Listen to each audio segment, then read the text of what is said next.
নমস্কার। পুতুল ভাঙা কবিগুরু রবীন্দ্রনাথ ঠাকুর।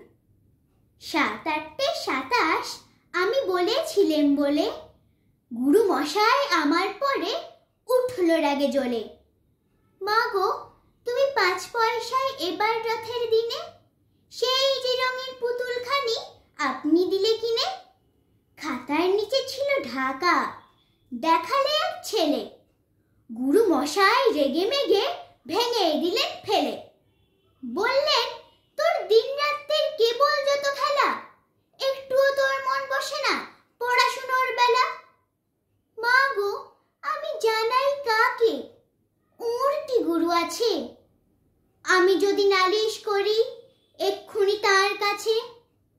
কোন রকম খেলার পুতুল নেই কি মা ওর ঘরে? সত্যি কি ওর একটুও মন নেই পুতুলের পরে? সকাল সাজে তাদের নিয়ে করতে গিয়ে খেলা, কোনো পড়াই করেননি কি কোনো রকম হেলা?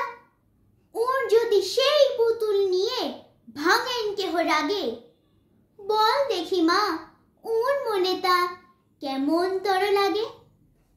নমস্কার।